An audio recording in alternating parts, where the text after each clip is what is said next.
So you can also talk about stereoisomerism within complexes. We did a little bit of stereoisomerism yesterday. Have a quick look at it today, but it's slightly different today because we're not talking about shapes or spatial relativity across a double bond. We're talking about spatial relativity around a complex.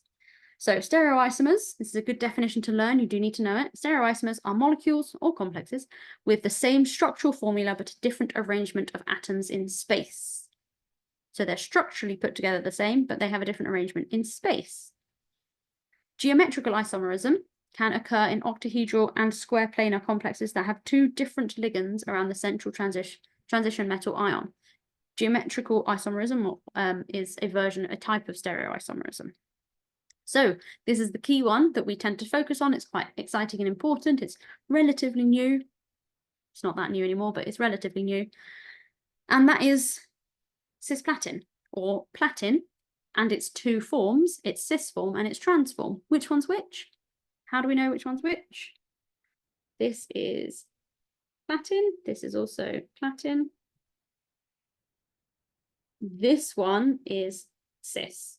And I mentioned this yesterday. The way I can work it out is you look at your higher priority groups, which in this case is chlorine, or you look at your groups that are the same, actually, because this is cis and trans. So we should be always looking at two groups that are the same and their position around a complex or opposite their position within a double bond.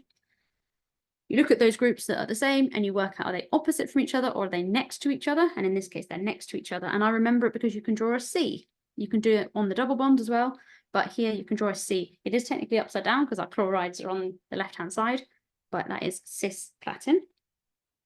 And therefore this is transplatin because our groups are opposite from one another.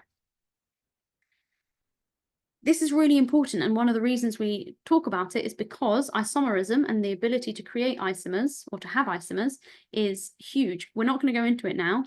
I might mention it again, but we're not going to go into it in any more detail. But the fact that you can have stereoisomers and enantiomers is really important in drugs because biological molecules are stereospecific, as in they are shape specific. Cisplatin works as an anti-cancer drug. It has anti-cancer properties and so is used as an anti-cancer drug. I'm not going to go into the method of that. You do need to know it for some examples, double check your specification, but I'm not going to go into that now. Transplatin doesn't. It's useless, doesn't do anything at all. So it has no therapeutic effect. So there is no point, I don't know if I spelled that right, therapeutic effect. There is no point in chemical companies making transplatin if they can make cisplatin. There's no point in them making transplatin because there's no therapeutic effect. They can't use it for anything. So really important that we understand the difference between these because it can have a huge effect. The other thing is that you may have heard about is thalidomide, which was a similar situation where you have two enantiomers and one enantiomer has therapeutic effects and really helped pregnant mothers with morning sickness. The other one caused birth defects in the unborn child.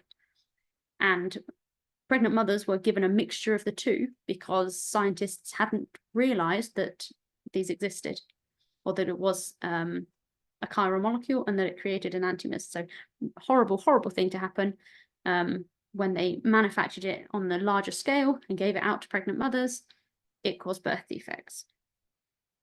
So really important we understand that that these exist and that we have control over them. So I mentioned this word enantiomers, or this phrase enantiomers. So in transition metal chemistry, optical isomerism also arises in octahedral complexes containing multidentate ligands. We're not going to go into it, but just as a brief thing, you look at optical isomerism in terms of chiral molecules, usually within tetrahedral molecules when they're simple molecules, with thalidomide being an example of where it's very important to know the difference between your two enantiomers, your two different chiral molecules. We can have a similar thing, but with complexes, but it's with octahedral ones. Now, with the diagram we've got here is for tetrahedral. This is what we look at when we look at it first, when we look at optical isomerism with simpler molecules. And this central atom here is our chiral carbon. What is a chiral carbon? Chiral carbons are carbon atoms that have 4 different groups attached to them. Hence, we've got different colors and shapes here. If you have a chiral carbon, then you can also form, because it's tetrahedral, you can also form a mirror image. So this is our mirror. You can also form a mirror image, which has an isomer, or which forms an isomer, which is a non-superimposable mirror image. What we mean is it is exactly the same, but in reverse in the mirror image, but it's not the same molecule. And the easiest way, the way we always do it, is using hands. Your hands are mirror images of each other. I can make my thumbs and pinky fingers point in the same direction, but now my palms are opposite. So they're not the same. My hands are not the same. So if I switch so that my palms are now pointing down, the backs of my hands are pointing up, my thumbs are now pointing in opposite directions.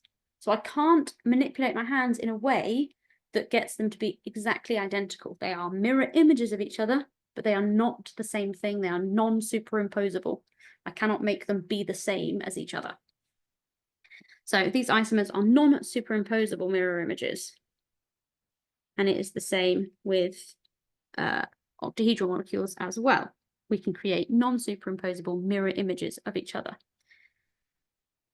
Optical isomers, they're called optical isomers because they have very similar physical and chemical properties, but because they are made of the same stuff, but they rotate plane polarized light in opposite directions.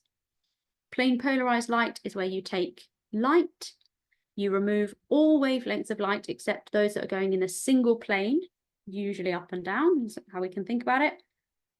And then you shine that plane polarized light through one of your samples and it rotates the plane of polarization by an amount. If you shine it through the other isomer, it rotates the plane of polarization in an equal but opposite direction. And that's how we can tell whether we've got pure samples or not of our optical isomers. What else was I going to say?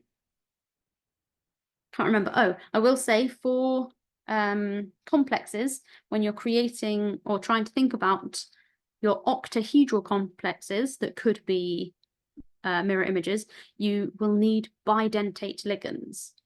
If you have multidentate ligands, you just create the same molecule again, and you can they are superimposable mirror images, so it's just the same molecule. If you want to create a non-superimposable mirror image, you will need to use bidentate ligands, and therefore the bidentate nature means you can have the mirror images but be non-superimposable.